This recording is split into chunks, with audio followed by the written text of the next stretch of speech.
critique épisode numéro 1 de la saison 2 de The Last of Us. Il y a une grosse différence entre la saison 1 et la saison 2 déjà pour la psychologie de certains personnages. J'adore ce terme de psychologie parce que c'est ça qui nous met directement en fait dans l'action et ce qui nous fait kiffer le perso en fait, les persos. Là en l'occurrence les deux persos principaux qui sont Joel et Ellie. Saison 2 je pense complètement différente du jeu. Numéro 2 je crois, je n'ai jamais joué au jeu, donc peut-être que je vais faire des erreurs dans mes petites critiques. Il faudrait vraiment que je joue à ces jeux, parce qu'on m'en a dit des choses, mais il faudrait vraiment que je regarde des let's play ou que je joue au jeu pour vraiment me faire une très bonne critique. Donc en attendant, c'est un avis vraiment subjectif sur la série et sur l'événement, sur l'univers en général quoi. En règle générale, je dis toujours des points positifs comme des points négatifs, mais là, personnellement, je vous dirais qu'il n'y a aucun point négatif pour un début de saison.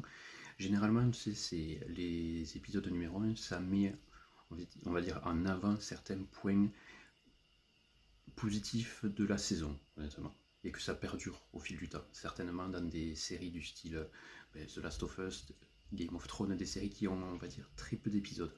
Pas vraiment étalées sur 22 épisodes comme Arrow, Flash, etc. Dois-je en conclure que ça va être une très bonne saison? Je sais pas, parce que la saison 1 a quand même ses limites. Surtout sur un épisode en particulier, l'épisode numéro 3, où il a fait vraiment parler de lui, et sur aussi l'histoire de certains persos, qui est complètement différent du jeu. Est-ce que ça va être pareil dans la saison 2? Peut-être que oui, peut-être que non. C'est à voir. Mais dans tous les cas, moi j'ai pas senti la différence, comme je vous l'ai dit, parce que je n'ai jamais joué au jeu. Donc je peux pas comparer quoi. Et concernant cet épisode en particulier, pour moi, aucun point négatif, ça n'est sorti, plus du point positif.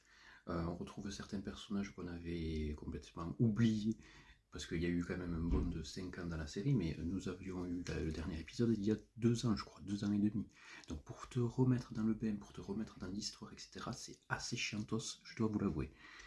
Seul moment intéressant, c'est toujours dans les moments d'action et tout, on va pas se leurrer.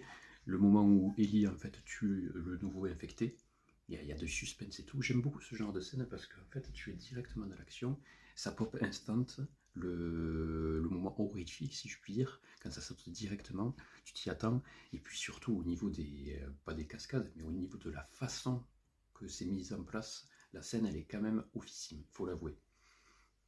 Donc voilà pour cet épisode numéro 1, sans trop spoiler, c'est vraiment un très bon épisode. Regardez-le si vous kiffez la série, si vous kiffez le jeu, parfait. Si vous voulez commencer une nouvelle série, commencez The Last of Us, ça vaut le détour, je peux vous l'avouer.